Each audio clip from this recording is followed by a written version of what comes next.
It's 10 a.m. Sunday morning here in the UK, and I wanted to do a live broadcast to discuss the boxing that went on last night.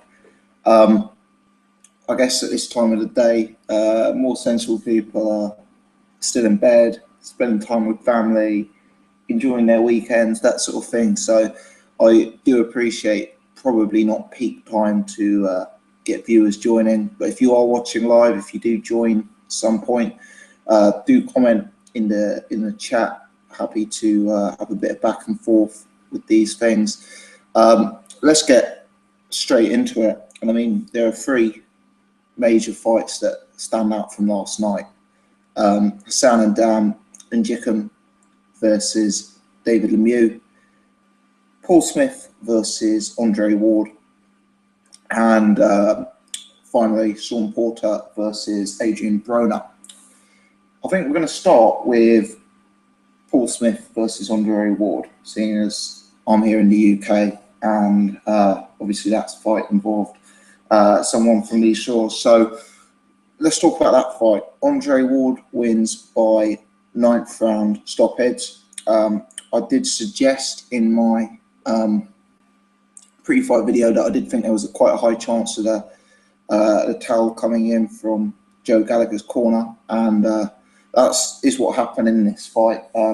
Unfortunately, you know, it's one of these things where Andre Ward perhaps isn't the hardest puncher in the world. Paul Smith has shown himself in the, Arthur Abraham fight to be a relatively durable guy. And unfortunately, it was one of those where it might have been kinder if Andre Ward had the kind of power to get him out of there in round 1 or 2. Because, I mean, this was quite a one-sided beatdown in my eyes. It's hard to give, well, in my eyes, it's impossible to give Paul Smith a single round.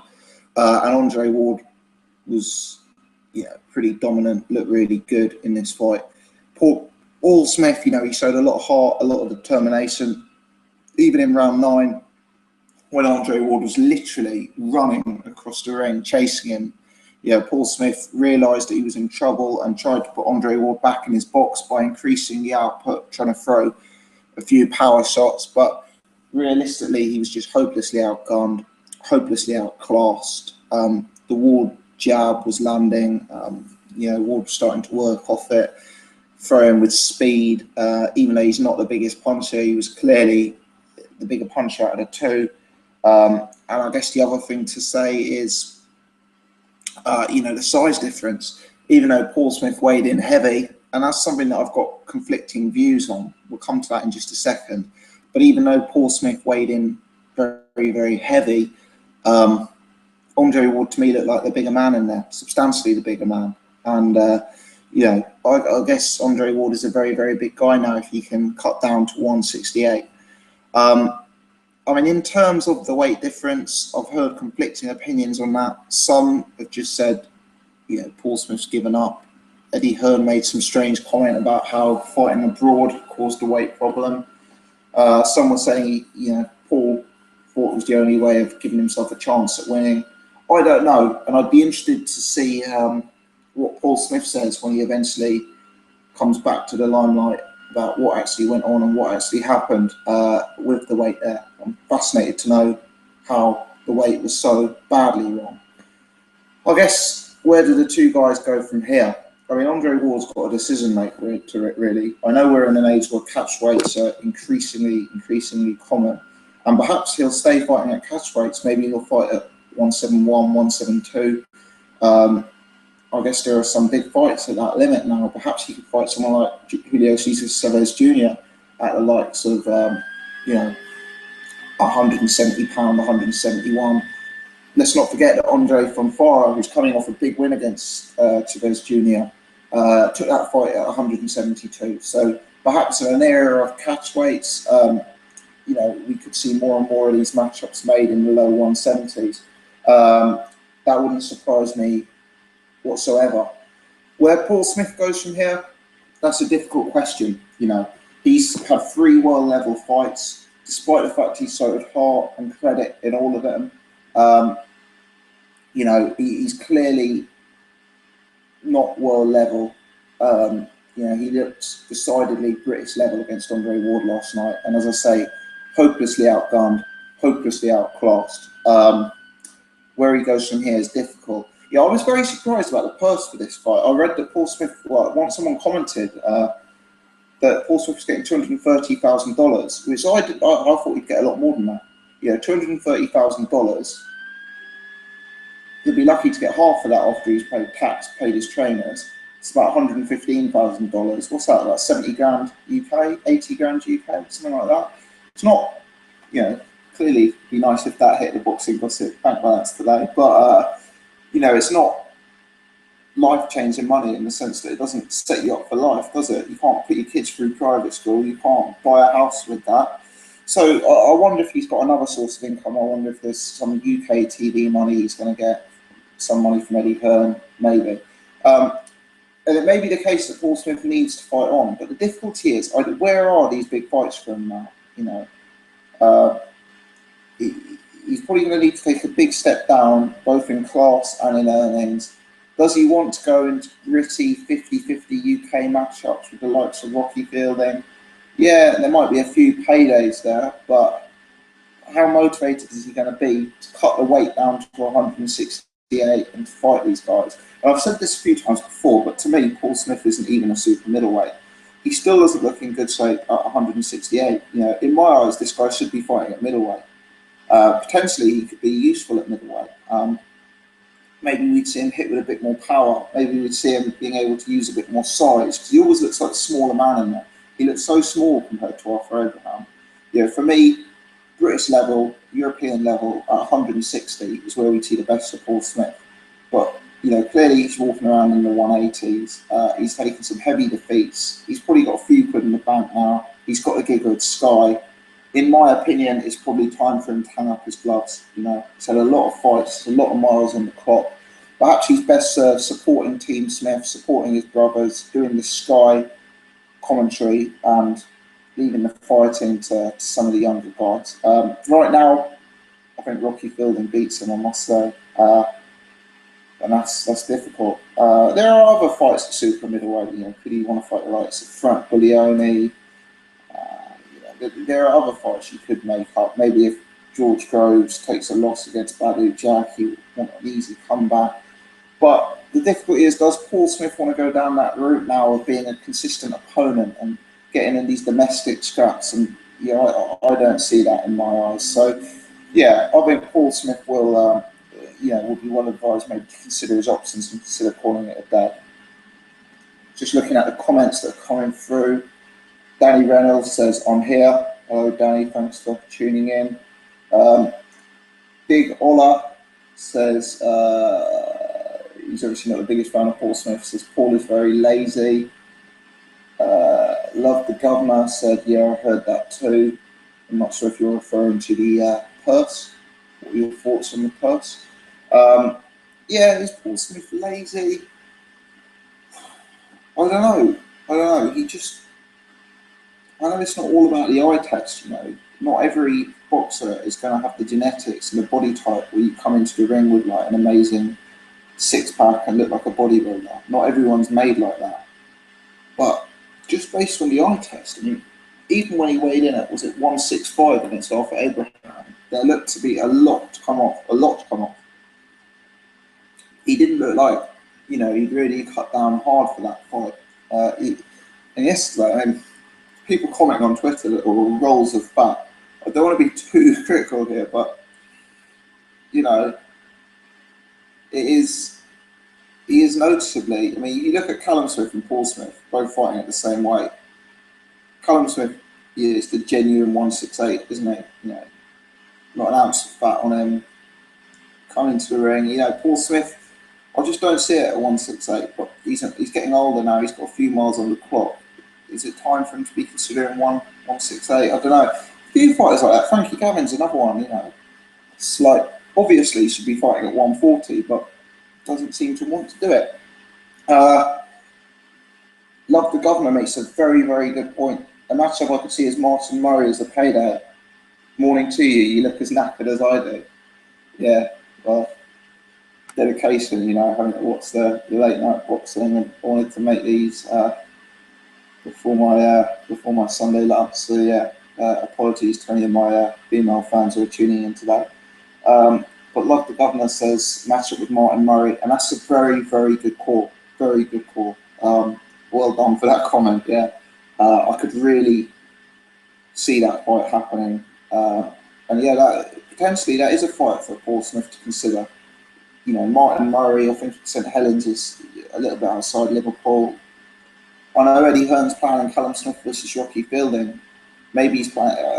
You could almost see the pay-per-view bill now, can't you? Callum Smith versus Rocky Fielding, Paul Smith versus Martin Murray, and headlined by Anthony Joshua versus David Price. You can see that bill happening already. You can see Hearn trying to flog that as a pay-per-view, definitely. But yeah, the Martin Murray fight's an interesting one. Obviously, Murray coming up in weight, not known as a big puncher. Maybe that is a fight for Paul Smith to take. Certainly a fight for Martin Murray to take. He'd be a big favourite going into that one. I guess Eddie Hearn also has John Ryder. I don't know if John Ryder's looking at £168. Obviously, he's coming off a bad defeat at 160, where he was supposedly tight at the weight. I mean, John Ryder's another guy who, for me, has no future at 168. He's too short, too small, but maybe that's another one to throw into the mix. I've also heard rumour of Hearn signing Chris Eubank Jr., who apparently turned down £1 million for the fight with Billy Joe Saunders. So perhaps if Hearn signs Eubank Jr., would he throw Smith in against him? Again, that would make for an interesting matchup. Ribena Spring says Ward should have been able to stop Smith a lot sooner. Smith, I'm not sure I agree with that. Smith is a very experienced operator. I know he got chinned badly by George Groves once, but if you take that fight out of the equation, Andre Ward just isn't the biggest puncher out there. He's more of a technician. He's quite clinical. And Smith's an experienced, durable operator. Whether he just gets bombed out like that, I don't know. So I was impressed by Andre Ward. I think he was looking good. And I'm from an Andre Ward perspective, I'd be happy with that result. Joe says, hello. Son of God is better than Floyd. Hello, Joe. Not sure I agree with that, but yeah, I mean, for me, it's those two and the rest. They're a long way ahead of the next operator. The only other one I'd throw in is Vladimir Klitschko. People are critical of him, but 10-year domination of that division, 10 years undefeated, fought all comers. I think those three, and then quite a gap to the rest, maybe. Ribena Spring says Ward is supposed to be number 2 pound for pound. Well, he is number 2 pound for pound in my eyes, but being number 2 pound for pound doesn't necessarily mean stopping opponents, doesn't necessarily mean knocking people out. In my eyes, it reflects dominance. And, Floyd Mayweather, undeniably pound for pound number 1. He hasn't knocked anyone out for a very long time. I think it was Victor Ortiz, actually. So, and that was a dubious knockout, wasn't it? For me, it's about domination rather than about knockouts. And despite the fact that Ward didn't look like a Sergei Kovalev-style puncher in there last night, it was a dominant clinical performance. Ribena Springs says Groves and DeGale stopped him sooner. Yeah, I mean, you say that. I don't have the box open in front of me. I had thought that DeGale stopped him in round 9. So I'd say that maybe I'm wrong. Maybe it was a bit earlier DeGale stopped him. For some reason, I'm thinking round 9. Groves did stop him much earlier. But, maybe Groves and DeGale are bigger punchers. Maybe they are bigger punchers than Andre Ward. I mean, I'd say Kell Brook and Keith Thurman are bigger punchers than Floyd Mayweather. But, I mean, Floyd Mayweather is definitely the number 1 at welterweight and the number 1 pound for pound. So I'm not sure the fact that people have stopped Paul Smith earlier necessarily means that much. And I do think Paul Smith's improved as well. Look at his performances last time out against Arthur Abraham. He looked like a much more capable operator than he did when he fought DeGale and Groves back in the day. But anyway, yeah, that's my thoughts on Paul Smith, Andre Ward. Be interesting to see where Ward goes. Is he going up to 168? Is he going up to 175? Will he be inclined to take a few catch weights? Maybe look at Chavez Jr., maybe look at Fonfara. I'm fighting the 170s. I mean, physically, he looked good in the 170s in my eye. Even low 40, he looks strong at the weight, and that'll be interesting to see. So I think there's weight questions for both men to answer. I think Love the Governor made an excellent point about Martin Murray. Could see that fight happening definitely, and yeah, we'll see where both guys goes from there. Just looking at the comments, Mr. Boxing Addict says, "Morning all. It's easy to look good against someone who is throwing nothing back. This was an overweight Smith brought in for Ward to look good against, like a glorified sparring partner." You know, he did make Smith look like a sparring partner, but I don't see it. Yeah, and Smith was overweight. I can't deny these things. I mean, look, I judge Ward not in his performance against Paul Smith. I judge it against performance against Carl Frost, Chad Dawson, etc., etc. Clearly, the Carl Frost win is the best win on Ward's resume. But this fight last night, even though it was a glorified sparring session, showed me that Andre Ward is still very capable within the division. Without being a sprinter, Ward is 31, Floyd is older. Floyd used to stop guys when he was 31. Ward is a unanimous decision merchant. Yeah, I mean, I agree with you. Ward is a unanimous decision merchant. That doesn't mean I have anything against him. I think lesser of him. I guess the other thing you got to factor in is, Ward stayed in one weight division for so long. And I know this was at a catch weight, but it's 4 pounds heavier, so effectively the same weight division. Whereas Mayweather was, moving up, and he was probably fighting slightly smaller guys.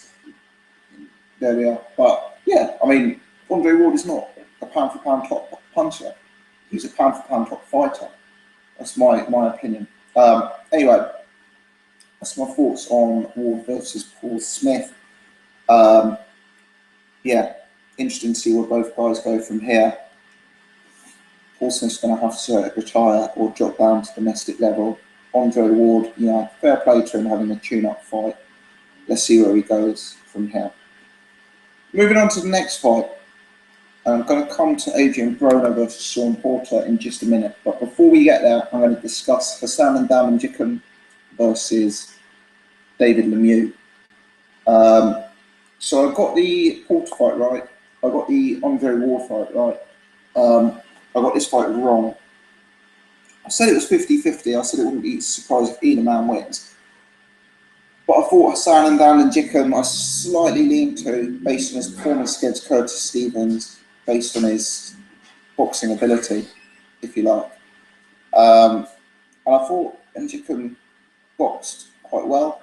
I thought he showed potential to have spells of outboxing David Lemieux. And if you consider that N'Damukong got dropped 4 times in this fight, the scorecards weren't actually that far apart, which shows that, a guy like N'Damukong can have success against David Lemieux. Lemieux, clearly very, very heavy-handed, very, very big puncher in the division, and, is going places. Everyone will be very excited to see him match up against Gennady Golovkin if the GGG versus Carl Frost fight doesn't take place. Obviously, that's the first choice, but if that doesn't happen, then Golovkin Lemieux is an interesting fight. I edge towards, edge is the wrong word. I would pick Gennady Golovkin in that fight. I think Golovkin is the more educated boxer. I think Golovkin hits harder. And I think Golovkin's probably got a better chin. And I think in a fight that's stylistically going to be a war in the middle, the advantages are all on Golovkin's side. But it'd be an interesting fight. Lemieux's going to bring the fight. He's going to come forward. He's not going to be afraid. He's going to throw leather. And it'd be a good test for Golovkin, but one I'd expect him to come through. As for Hassan N'Dam, essentially, he's a warrior, isn't he? He's got dropped 6 times by Quillen, 4 times by Lemieux. These are 2 of the biggest punches in the division, and yet he stayed fighting. He carried on, never gave up. Kept doing his thing, kept the fight entertaining, kept the fight competitive. So respect to Hassan N'Damukong. I just worry with the middleweight division as it is presently. Look at the guys who are at the top: Lemieux, Golovkin, Cotto, Quillen, Canelo if he comes up to middleweight. The difficulty with those guys is they're all very, very good punchers, even Andy Lee. And the way Hassan Ndam's getting hurt in these fights does make me wonder whether he'll ever be able to make it at middleweight, because the punches are just too big.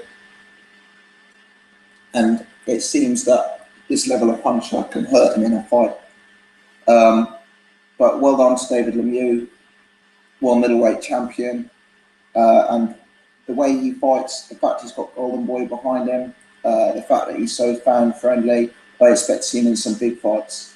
Let's have a look at some of the comments that have come through. Joe says, I wanted to see Calzaghe Ward.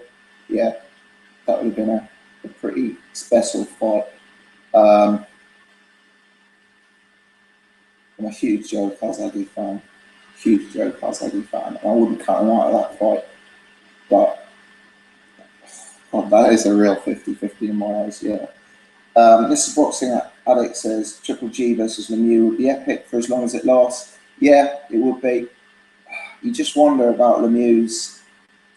I do think Golovkin wins that fight. I think he's a better boxer, as I say. I think he's got a better chin. I think he hits harder. I'm not Golovkin's biggest fan, but I wouldn't see Hassan Ndam and Jicken going 12 with Golovkin. That's my sort of viewpoint. Mr. Boxing Addict says Ndam is a legitimate top 10 guy. He could give anyone problems. In my eyes, he beats Andy Lee and Saunders. Now, I don't think he beats Billy Joe Saunders. I think Billy Joe Saunders beats him, outboxes him. But I agree with you that Ndam is a legitimate top 10 guy who probably will never get the credit he deserves because his style only suits sort of hardcore boxing fans. He's not the biggest puncher, he's very much a mover. But yeah, he really does give everyone in the division problems. The difficulty is that he does get hit and he does get hurt. We just mentioned the top guys at middleweight. They're all big punchers. Cotto, maybe Canelo, Golovkin, Quillen. These guys, we saw how many times Quillen was able to drop him. We saw how many times Lemieux was able to drop him. Fundamentally, he's just going to get hurt in these fights. He's not got the punch resistance to be competitive at this level in my eyes. You've also got to factor in, Andy Lee. And again, Andy Lee is a guy who could easily be outboxed. I could see him down 4 or 5 rounds up. But Andy Lee always has a way of finding that equalising power. And if he could drop Ndam 2 or 3 times and win 10-8 rounds, then it all goes out the window, doesn't it? All of the early success. And I could see Andy Lee. Andy Lee probably does hit as hard as Quillen, probably does hit as hard as Lemieux. And for me, going into these big fights, it's always going to worry me that Ndam's going to drop 10-8 rounds. Credit to him, he's the kind of guy who get up and find finishing bell, but yeah, he's a tough guy. Billy Joe Saunders, he's very underrated in my opinion. Billy Joe is not a dissimilar fighter to Ndam in my eyes, but doesn't have the problem of getting dropped. Obviously, that may change when he steps up in opposition. He hasn't fought the Quillens and the Lemieux of this world, but what I've seen of him makes me think he's very durable and he's got a very, very good chin.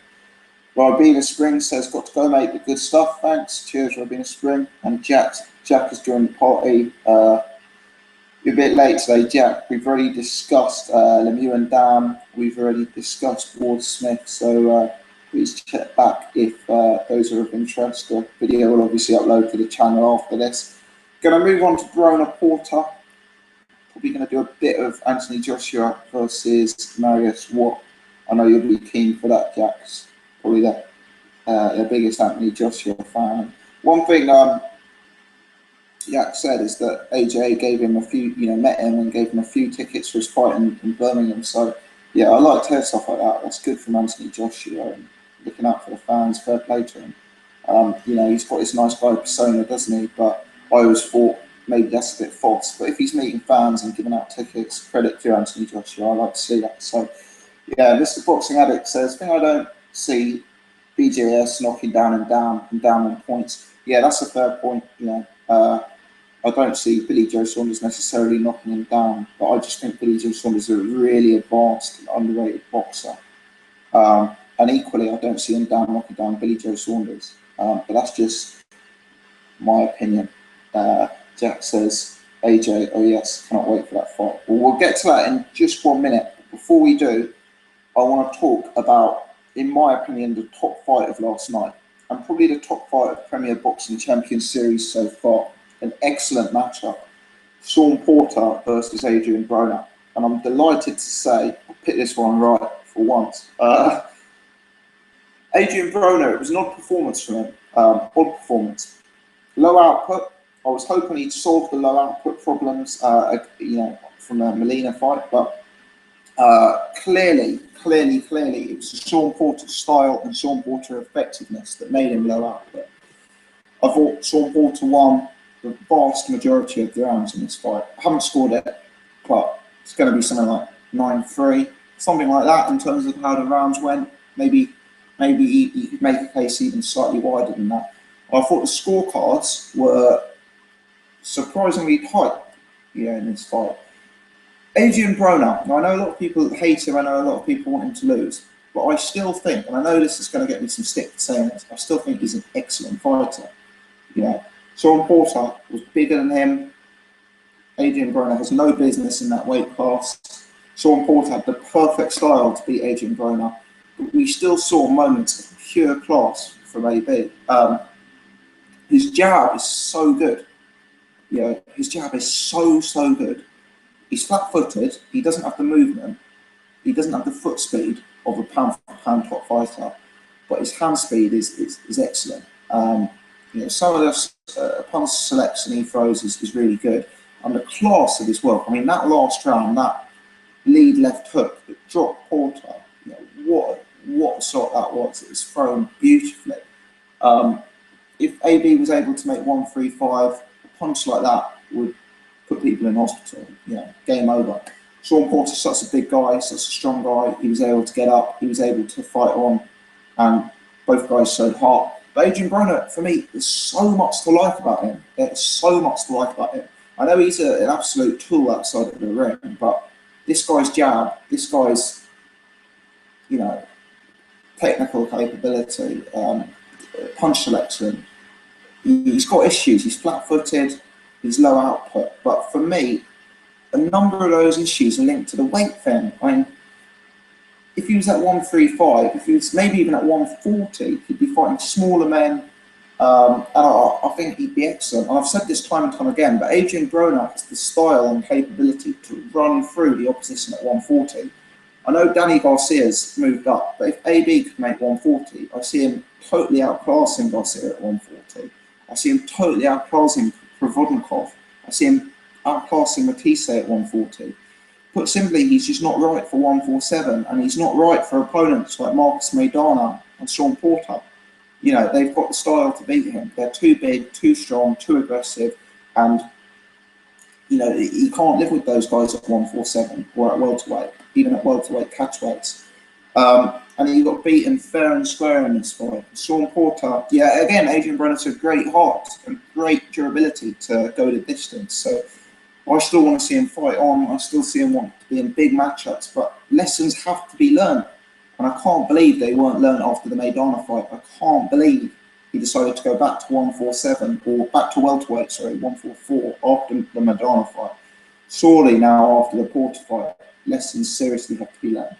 Sean Porter, for me, he didn't look quite at his best in this fight. And I think that was due to the awkwardness and sort of elusiveness is the wrong word, but the technical capability of Adrian Broner. I didn't think Sean Porter was able to land clean as many times as you'd like to see him.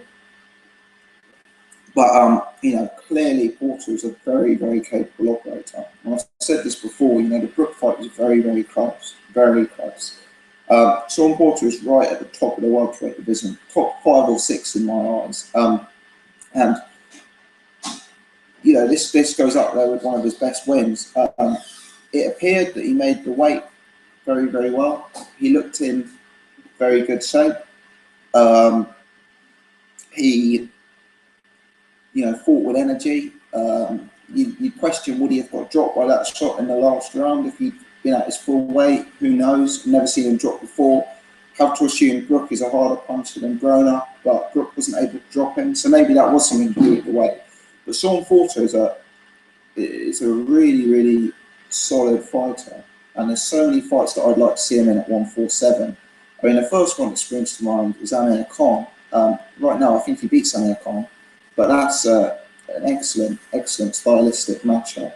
And yeah, there are other fights out there because you've got all these guys at 147 who are so capable, but in my eyes, Porter just brings something completely different to the equation. The style he brings, the aggression he brings, the technique he brings is just in his own sense, it's completely different, and he poses a very different option and a different threat. So I'm a big fan of Sean Porter. Fair play to him, and as I say, I'd love to see that Amir Khan fight happen. I don't think it will, but there's other great fights out there for him. Keith Berman, maybe Tim Bradley. I know he wants Floyd Mayweather. I don't think Mayweather wants him. I think Mayweather's saying that he wants either Kareem Mayfield or Andre Berto. I presume he's joking, but you never know. Maybe he deserves an easier fight towards the end of his career. So, yeah, I was very impressed with Sean Porter. And Adrian Broner, if he can just cut the weight, he'll look like a good fighter again in my eyes.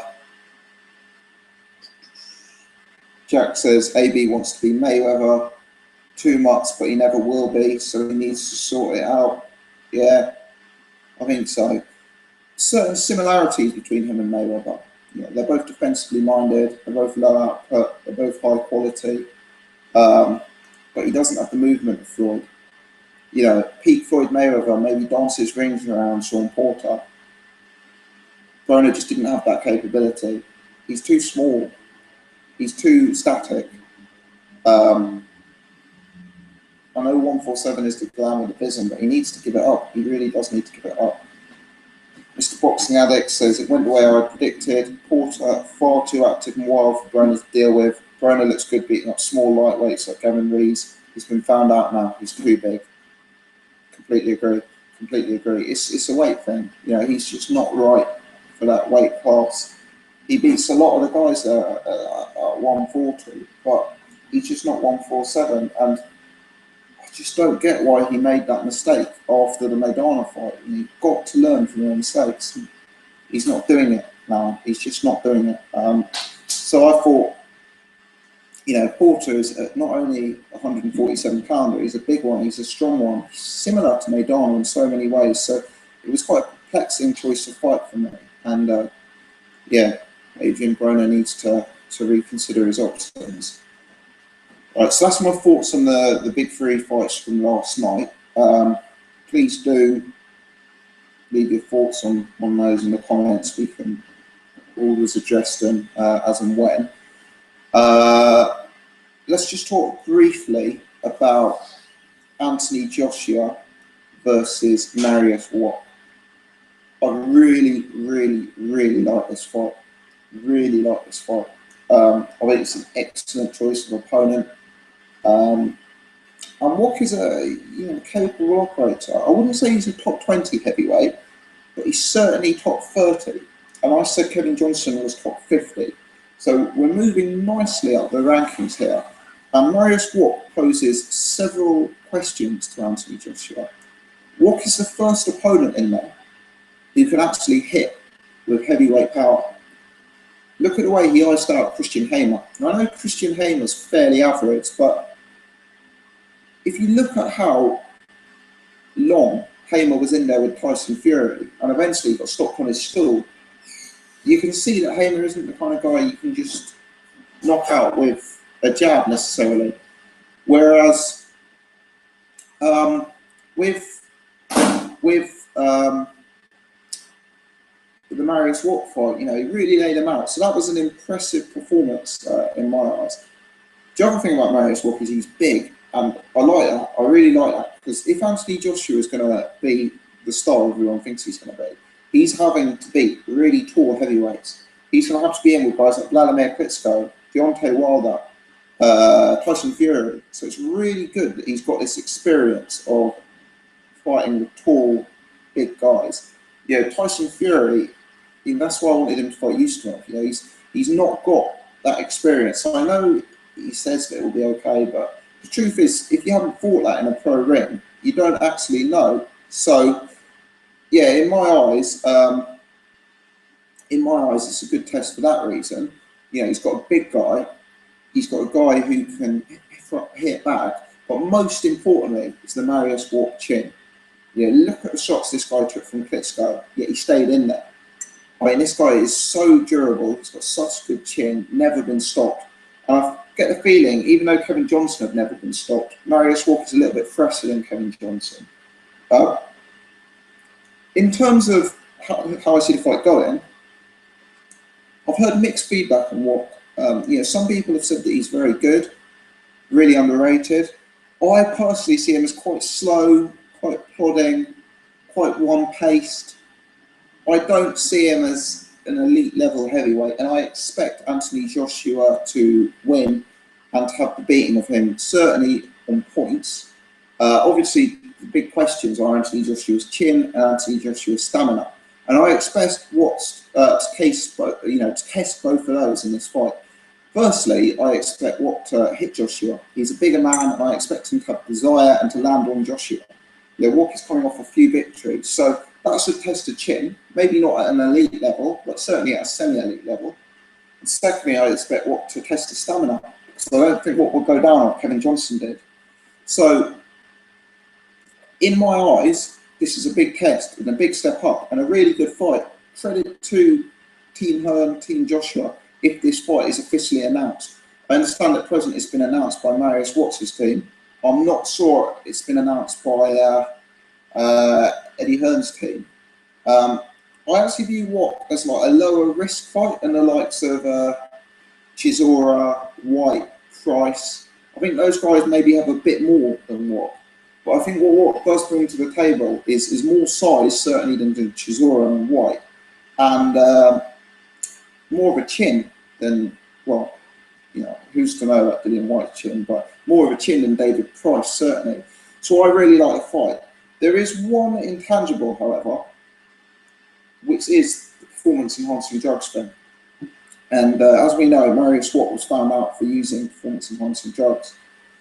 So the question is, if Anthony Joshua steamrolls Mariusz Wach in one round, how good a performance is it? And that's a big intangible, and that's something that we don't know the answer to, because it's impossible for us sitting at home to know how much assistance those performance-enhancing drugs gave Mariusz Wach when he fought Klitschko. Yeah, I said this in my pre-fight video that I did the other day, but look at Larry Olivamaro in the UK scene. He came off the performance-enhancing drugs. I think he's lost every fight since. You know, suddenly he's gone from being a strong punching, big heavyweight to being this weak journeyman who's lost 10 on the bounce. So that's a big intangible, and unfortunately, I don't want to be too down on it, but that takes 20–30% of the sign off this fight. Because it's going to be hard to give Anthony Joshua the credit he deserves if he destroys what's in one with that intangible thrown in. The only thing I would say is, well, I have to be honest, I do see that as a negative to this fight. Yeah, it's a great fight. I'm really pleased it's going to be made. I think it's an excellent choice of opponent, but that sadly takes the top 10–20% off this fight in my eyes. And I hope that Joshua, what I'd like here is if Joshua goes 7 or 8 rounds with Wach, you know, takes one on the chin, shows he's not got a glass jaw, shows he can fight into round 6 and 7 and wins. I think that would get him more credit than if he just drops this guy in one round. Because if he does, then everyone's going to be talking about the performance-enhancing drugs, in my opinion. It's the boxing addict. I know I've already done that one. Jack says, if AJ gets rid of Wach within 3 rounds, will he be impressed? This is the difficulty. This is why the performance-enhancing drugs are taking the you know, the sign off this performance in my eyes. Like, because if AJ does get rid of him, you know, how much of that do you attribute to what coming off the drugs? It's so hard. I just don't know the answer. Mr. Boxing Addict says, great fight, another step up and perfect for AJ right now. Yeah, agree, really good matchmaking. Jack says, I hope this fight lasts 6 or 7. I want the same as you. Yeah, I think that's the best thing. And yeah, I mean, AJ's got, we don't know how good his chin is. We don't know how good his stamina is. So if he goes 6 or 7 against a big guy who can hit like Wach, he'll probably answer those questions during the fight. So yeah, that's what I like to see. That's what I like to see. And I think it's a good matchup for those reasons, really. So I'm hopeful that this one gets made. Yeah, Anthony Joshua, his fight against Kevin Johnson was a big fight. This is a bigger step up. For me, in terms of the prospects we're looking at the minute, a win against Wach would put him above the likes of Hughie Fury, would put him above the likes of Joseph Parker, just on form alone. You know, like, I know Hughie fought Rudenko, I know Joseph Parker's fought a few guys now, but for me, Wach probably beats Rudenko. Wach probably beats everyone Joseph Parker's been in with. I think he's a real sort of credible opponent, and yeah, I think the plan for Anthony Joshua, I get the feeling that his next fight is going to be against a low-level opponent, you know, a really low-level opponent, and then I think September is going to be Wach, and then maybe before the end of the year we'll see Dillian Whyte. I get the feeling that, you know, Hearn's probably leaning towards Dillian Whyte rather than David Price. Obviously, Derek Straw is with Frank Warren, so there's a bit of an intangible there as to whether that fight could actually take place. I know Hearn and Warren probably aren't on each other's Christmas card list and don't typically do too much business together, I guess you could say. So yeah, that's an exciting fight. Let's hope that one gets firmed up. I'll be disappointed now if it doesn't happen, especially if AJ goes in against an absolute tomato can, because I've got my hopes up to see this fight. And yeah, I think it'll be a really, really good test. Before that fight, I watched a lot more of Wach. Obviously, I've seen him in some fights, but I'll do a lot more research on him, and I'll come up with a credible prediction as to how this fight's going to go. But at the minute, early instinct is that Anthony Joshua points is probably the most likely option. Jack says, I think that's the plan with AJ, bum, Wach, and then White. Yeah, I could see that happening. I saw an interview with Dillian Whyte on IFL TV the other day. He wasn't so sure the fight was going ahead. I think he's been in limbo for so long about it that he's probably losing hope. But if I had to fight David Price or Dillian Whyte, I'd go with Dillian Whyte. I know Dillian Whyte is a very, very big puncher, but David Price is, in my opinion, a world-class puncher, whereas Dillian Whyte, I mean, he knocked out that Nascimento very early. He went the distance with Eddie Chambers the fight before. So that's a very... Yeah, Dillian Whyte is clearly a big puncher, but at the minute, I'd have to say David Price is the bigger puncher of the two. And obviously, David Price has that size, you know. So they're big fights, big fights. And it will be interesting. I still think in terms of AJ's development, you know, if before the end of the year he fights Wach and White, I think that's a very, very good program, and that will take him to sort of end of the year 15-0. I think they should try and keep him away from world title fights in 2016. I don't think he's quite ready for it yet, but I'd like to kind of keep building him. So I think maybe if you do Wach and White this year, maybe next year you go winner of Ustinov Chisora, David Price. And then you look to maybe move towards top 10, top 15 level of position. So I'm talking taking a risk, maybe looking at a Tony Thompson type opponent, maybe looking at a Malik Scott type opponent. Yeah, people hate Malik Scott, but he's a very, very good fighter, in my opinion. And then you try and build him to that level that he's ready for the top guys. And, yeah, Anthony Joshua is young enough.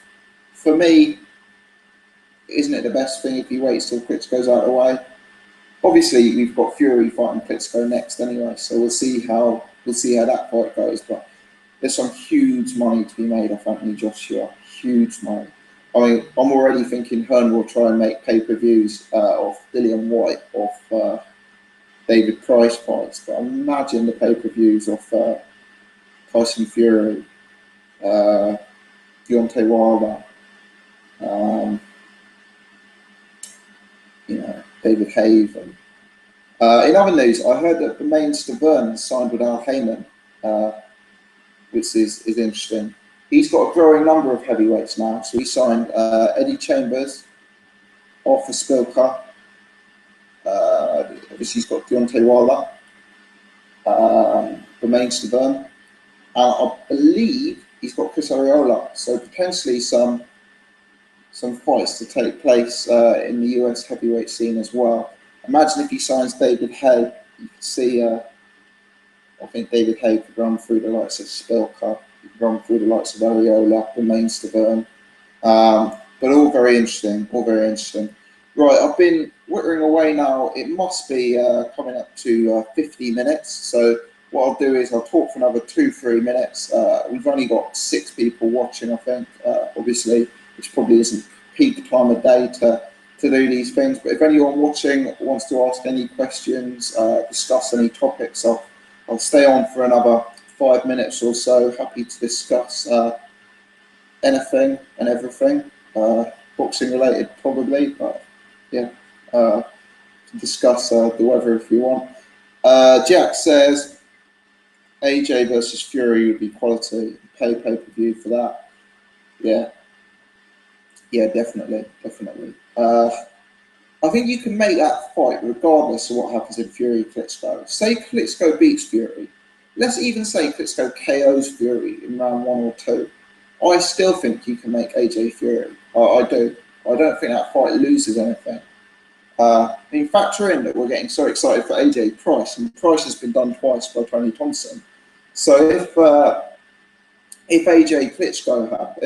Klitschko Fury happens and Fury takes a loss against the best in the business, I still think you can make that fight. And yeah, that would be a serious build-up. The press conference for that would be pay-per-view. I mean, you'd pay for that alone, wouldn't you, without even having to watch the actual fight. And yeah, that would be a really, really great matchup. So certainly look forward to that one. I wonder if AJ will ever fight Hughie Fury. I guess probably not. I guess if they do have that sort of fight, it'll be when both guys are at world title level. Yeah, Hughie Fury is a very sort of quiet, mild-mannered guy. AJ, seems to be like a very nice guy. There probably isn't the entertainment factor of the Tyson Fury versus AJ fight, just in the sense that there probably isn't the bad blood and the talk in that fight. But anyway, that's my thoughts. We've been discussing. Let me know if you're watching this video not live. Let me know if you like these kind of formats. I could have done a few post-fight videos, separate 5-10 minute videos discussing each fight, but sometimes it's nice to have a little bit of back and forth. So let me know your feedback. Let me know where it's going to go.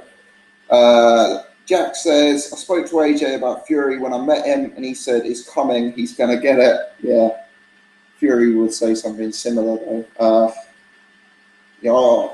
I think there's different gears to Fury to what we've seen so far. But AJ's looking good. I'm the biggest Tyson Fury fan there is. Like, I follow the guy from the beginning. I'm utterly convinced by Fury.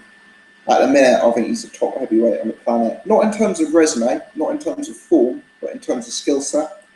I'm totally on Team Fury bandwagon. But the way Anthony Joshua's been looking, I don't rule him out of that fight. I really don't. And if both guys keep winning, or even if Fury takes a loss, as I say, no reason that fight can't happen. Anyway, I've rambled on for long enough. Doing a Sunday roast today. Got a girlfriend round, so gonna get the chicken in the oven. Yeah, that's the plan of attack. Hope you guys have a good weekend, and I will catch you later. Speak to you all soon.